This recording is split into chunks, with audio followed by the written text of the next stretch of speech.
মতিউর রহমান লিখেছেন, আমি একজন পল্লী চিকিৎসক। আমার কাছে অনেক গর্ভবতী মহিলারা আসেন ৪৫ দিন প্লাস। তারা বাচ্চা নষ্ট করতে চায়। ডাক্তার হিসেবে রোগীর প্রয়োজন কিংবা সমস্যার সমাধান করলে কি আমার গুনাহ হবে?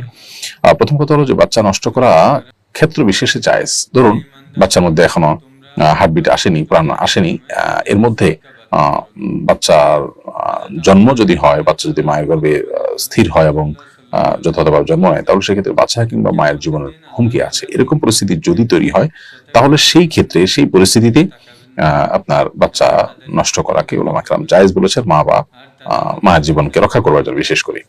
আর যদি এই টাইমটা পার হয়ে থাকে, হার্টবিট চলে আসে, প্রাণ সঞ্চালিত হয়ে যায় শিশুর মধ্যে, তাহলে সেক্ষেত্রে এটাকে উলামা কেরাম নাজায়েজ বলেন। তো খোলাসা কথা হলো, যদি গর্ভবতী মহিলাদের গর্ভপাতের যে ইস্যুটা, এটা যদি জায়েজের মধ্যে পড়ে তাহলে আপনি করতে পারেন, আর যদি নাজায়েজের মধ্যে পড়ে তাহলে সেটা আপনার জন্য করা জায়েজ হবে না। যখনই আমি আল্লাহ শব্দ উচ্চারণ করি কিংবা শুনি, অটোমেটিক আমার কল্পনায় চলে আসে আল্লাহর ইয়া বড় হাত, চোখ, মুখ, বিশালাকার দেহ ইত্যাদি। এতে কি আমার আমার ইমানের কোনো ক্ষতি হবে? আমার করণীয় কি? প্রথম কথা হলো যে অনিচ্ছাকৃতভাবে আপনার মনে যে চিন্তা চলে আসে, এর ফলে ইমান মৌলিকভাবে ক্ষতিগ্রস্ত হয় না।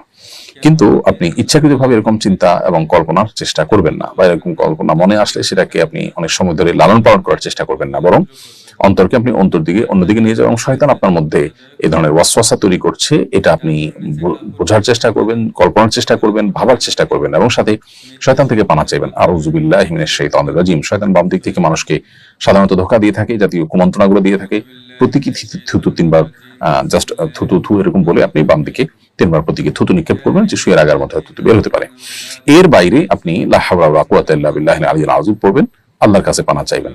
এরপরও আপনার মনে যদি এটা আসে, তাহলে আপনার কোনো গুনাহ হবে না, কারণ আপনি ইচ্ছাকৃত এটাকে আনছেন না এবং প্রতিপালন করছেন না। আল্লাহ রাব্বুল আলামিন কোন সৃষ্টির সাথে সাদৃশ্যপূর্ণ নন। অতএব কোন সৃষ্টির সাথে আল্লাহকে কল্পনা করা ইচ্ছাকৃতভাবে করা অনুচিত, আর অনুচিতভাবে মনে চলে আসে সেটাকে ধরে রাখা অনুচিত। বরং আমরা অন্য চিন্তা করবো এবং শয়তান থেকে আল্লাহর কাছে পানা চাইবো। অনেকের ওয়াসওয়াসার রোগ আছে, যে তিনি এই চিন্তা থেকে বের হয়ে আসতে পারছেন না, সারাক্ষণ তার মনে এটাই ঘুরে ফিরে আসে। তাহলে সেক্ষেত্রে তিনি ওয়াসওয়াসা রিলেটেড যে রুকিয়া আছে, সেই রুকিয়ার অডিওগুলো শুনতে পারেন, কোরআন কারীমের তেলাওয়াত শুনতে পারেন এবং দোয়া করতে পারেন এবং রাকিদের শরণাপন্ন হতে পারেন।